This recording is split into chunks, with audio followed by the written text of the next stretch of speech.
Hello friends. Standard 12 का जो chapter number 6 जो हमारा कंटिन्यू था वैद्युत चुंबकीय प्रेरण, उसका जो चैप्टर का ये है लास्ट थ्योरी है। टॉपिक नंबर 6.10 प्रत्यावर्ती धारा जनित्र। ओके, तो विद्युत चुंबकीय प्रेरण परिघटना का प्रौद्योगिक रूप से कई प्रकार से उपयोग किया गया है। एक असाधारण तथा महत्वपूर्ण उपयोग प्रत्यावर्ती धारा एसी उत्पादन है।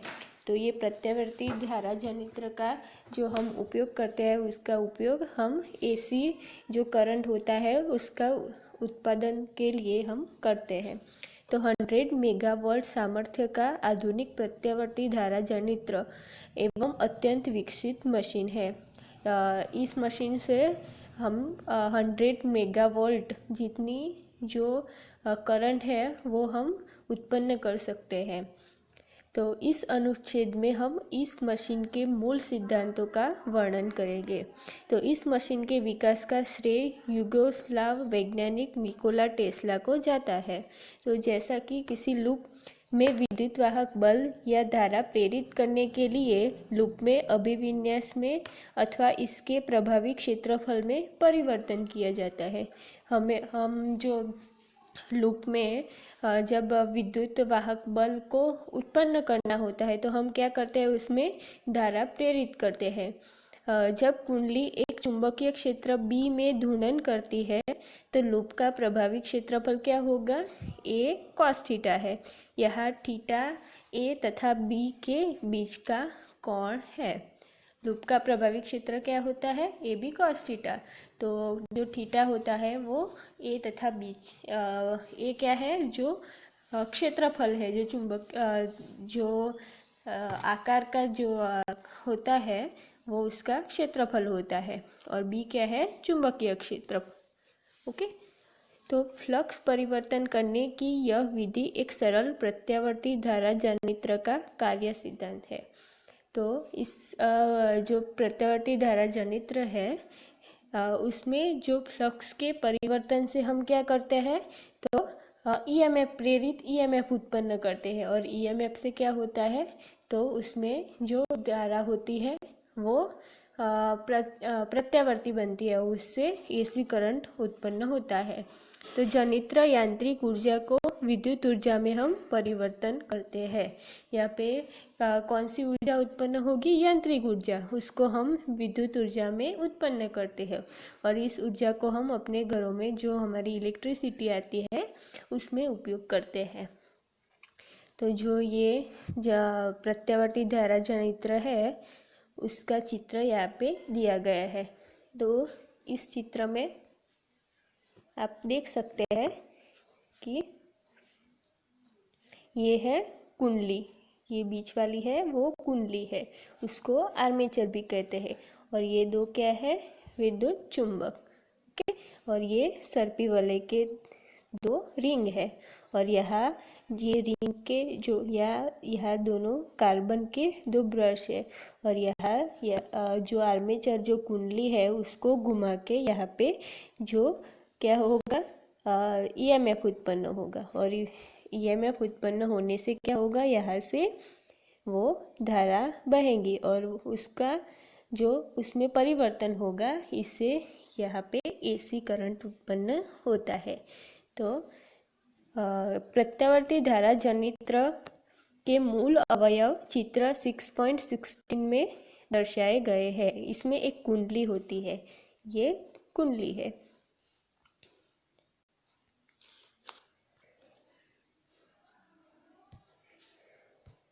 तो ये कुंडली है और इसमें एक कुंडली होती है जो रोटर शेफ्ट पर आरोपित होती है। ये जो है वो रोटर शेफ्ट है। और कुंडली का घूर्णन अक्ष चुंबकीय क्षेत्र की दिशा के लंबवत होता है।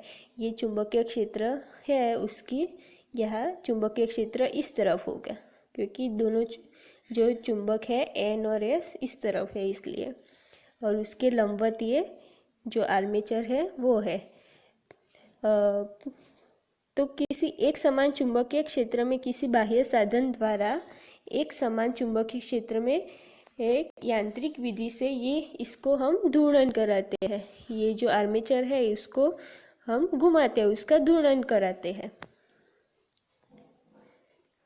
ओके, तो उसका घूर्णन करने से कुंडली में घूमने से इसमें चुंबकीय फ्लक्स क्या होगा, चुंबकीय फ्लक्स का परिवर्तन होगा और जिससे कि कुंडली में एक विद्युत वाहक बल प्रेरित होता है। तो कुंडली के सिरों के सर्पी वलयों तथा ब्रशों की सहायता से एक बाह्य परिपथ से जोड़ा जाता है।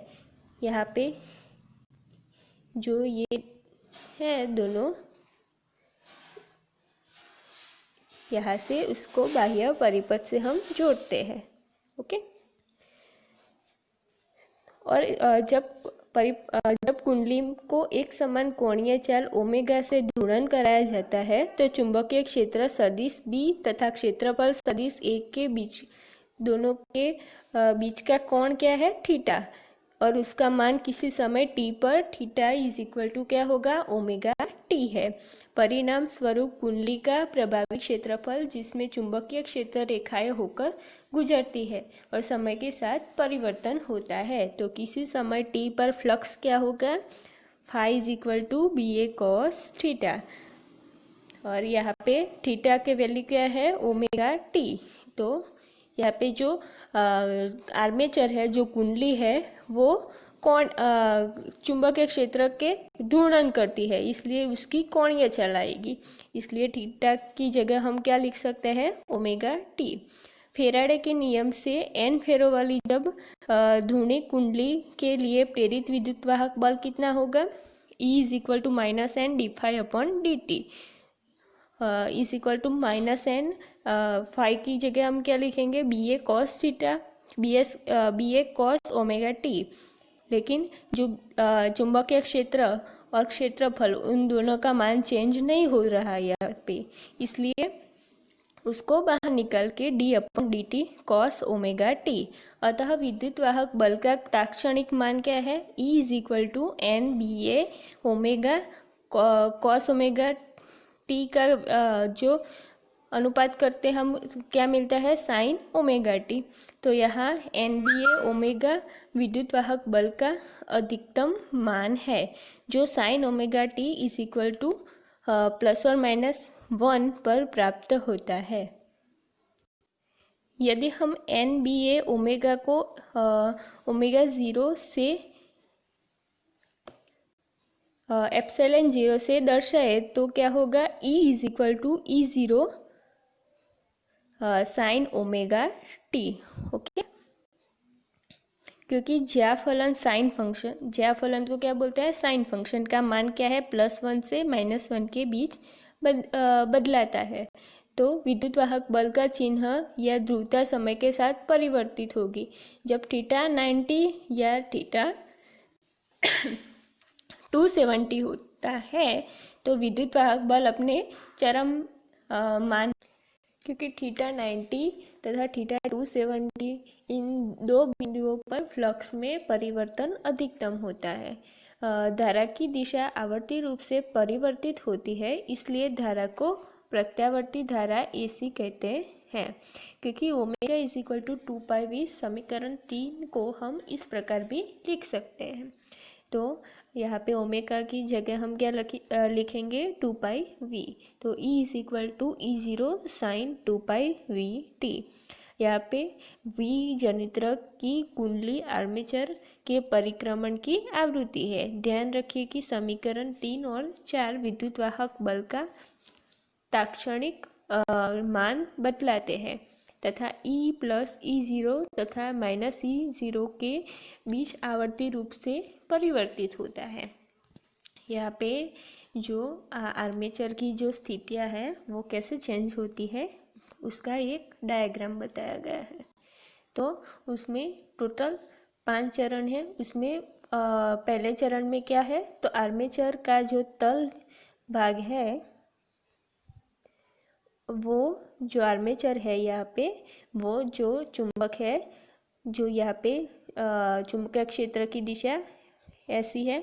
ओके, तो चुंबकीय क्षेत्र की दिशा के जो दिशा के आर्मेचर वो उसके अभिलंब है।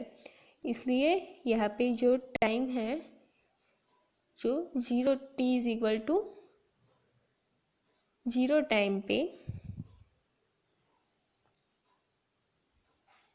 क्या होगा, प्रेरित ईएमएफ 0 होगा, क्योंकि वो चुंबकीय क्षेत्र जो E is equal to E0 का क्या समीकरण था, E0 साइन t, यहाँ पे t इज इक्वल टू 0 होगा, इसलिए साइन 0 क्या होगा, सॉरी ओमेगा टी हो था, इसलिए यहाँ पे 0 है, इसलिए 0 टाइम पे E क्या कितना होगा, E इज इक्वल टू 0 होगा, जो प्रेरित ईएमएफ यहाँ पे 0 होगा। उसके बाद की स्थिति में क्या है, 90 डिग्री पर घूम जाने के बाद आर्मेचर का तल चुंबकीय क्षेत्र के समांतर हो जाता है। यहाँ आर्मेचर कैसा है, उसके जो चुंबकीय क्षेत्र है उसके समांतर बन जाता है। तो T/4 जितना टाइम पे कितना होगा, E इज इक्वल टू, यहाँ पे ओमेगा टी कितना है, जो थीटा है वो 90 है, इसलिए साइन 90 कितना बनेगा, साइन 91। ओके, इसलिए E इज इक्वल टू कितना होगा, यहाँ पे E0 जितना। ओके, 90 डिग्री पे कितना होगा, यहाँ पे जो प्रेरित ईएमएफ कितना होगा, E0 जितना। ओके, उसके बाद क्या है, 180 डिग्री पे जो आर्मेचर आता है फिर से वो अभिलंब होता है चुंबकीय क्षेत्र के, तो साइन 180 कितना होगा, साइन 180 फिर से 0 होगा, इसलिए E is equal to E0 sine 180, तो कितना होगा, 0 होगा, क्योंकि ये 0 है, इसलिए E कितना होगा, 0 होगा। तो फिर से ये 0 पे आ गया। उसके बाद चरण 4 में क्या है, 270 पर घूर्णन करता है आर्मेचर, तो वो फिर से समांतर में आ जाएगा चुंबकीय क्षेत्र पे, लेकिन यहाँ पे साइन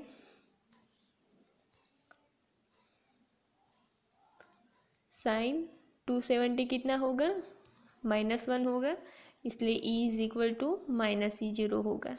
ओके, इसलिए जो है वह नीचे की तरफ होगा, जो प्रवाह का जो विद्युत धारा है वो नीचे की तरफ होगी। ओके, उसके बाद वो 360 डिग्री पे आता है, फिर से वो चुंबकीय क्षेत्र के अभिलंब बनता है, तो यहाँ पे साइन 360 फिर से कितना होगा, 0 होगा, इसलिए E इज इक्वल टू 0 होगा, तो यहाँ पे 0 आ गया। तो ऐसे जो धारा है यहाँ पे वो प्रत्यावर्ती धारा है, पहले उसका मान 0 से यहाँ पे मैक्सिमम होता है, उसके बाद फिर से 0, उसके बाद मैक्सिमम होता है, लेकिन उसकी दिशा ऋणात्मक में होती है और फिर से वो 0 होता है। तो ये इसको इसलिए इसको अल्टरनेट करंट बोलते हैं, एसी करंट। ओके, क्योंकि पहले 0 से बढ़ती है, उसके बाद फिर से 0 होके फिर से बढ़ती है और फिर से 0 होता है, इसीलिए इसको क्या बोलते हैं, अल्टरनेट करंट, एसी करंट। तो व्यावसायिक जनरेटरों में आर्मेचर को घुमाने के लिए, जो आर्मेचर है उसको घुमाने के लिए आवश्यक यांत्रिक ऊर्जा कहाँ से मिलती है, तो ऊंचे से हम उसको धारते हैं और धारते हुए पानी द्वारा प्राप्त की जाती है। तो उदाहरण के लिए बांधों द्वारा, जो नदियों पर हम बांधते हैं, आपने देखा होगा, उससे जो पानी ढलता है उसके कारण जो ऊर्जा उत्पन्न होती है उसको आर्मेचर को घुमाने के लिए हम उपयोग करते हैं। तो इन्हें हम जल विद्युत जनरेटर बोलते हैं। विकल्पतः कोयला या अन्य स्रोतों का भी उपयोग करके पानी को गर्म करके उससे जो भाप पैदा होती है उसको उच्च दाब पर भाप को हम आर्मेचर को घुमाने के लिए प्रयोग में लेते हैं। इन्हें तापीय जनित्र कहते हैं। कोयले के स्थान पर यदि हम नाभिकीय ईंधन का भी प्रयोग करते हैं तो उसको नाभिकीय शक्ति प्राप्त होती है, उससे हम आर्मेचर को घुमाने के लिए उपयोग में लेते हैं। तो आधुनिक जनित्र 500 मेगावाट उच्च विद्युत शक्ति उत्पन्न कर सकते हैं, अर्थात इनसे 100 वोल्ट के 50 लाख बल्ब एक साथ हम जलाए जा सकते हैं। अधिकांश जनित्रों में कुंडलियों को अचल रखा जाता है तथा विद्युत चुंबकों को घुमाया जाता है। यहाँ पे हमने क्या किया, जो आर्मेचर है, जो कुंडली है, उसको घुमाया और जो विद्युत चुंबक है जो आसपास में, उसको हम स्थिर रखते हैं। लेकिन जो नए वाले जो जनित्र होते हैं उसमें क्या करते हैं, जो विद्युत चुंबकों है उसको घुमाते हैं और जो कुंडलियों को स्थिर रख के भी ये एसी करंट हम उत्पन्न कर सकते हैं। तो भारत में जनित्रों में घूर्णन आवृत्ति 50 हर्ट्ज है। कुछ देशों में जैसे कि यूएसए में इस आवृत्ति 60 हर्ट्ज जितनी है। ओके, तो ये थी जो हमारा एसी करंट था, उसका उत्पादन कैसे करते हैं, उसकी जो थियोरी थी, प्रत्यावर्ती धारा जनित्र से हम एसी करंट उत्पन्न करते हैं। किससे, तो यहाँ पे जो हम प्रेरित ईएमएफ से उसको क्या उपयोग होता है उसको यहाँ हम दर्शाते हैं। तो ये एक आईएमपी थियोरी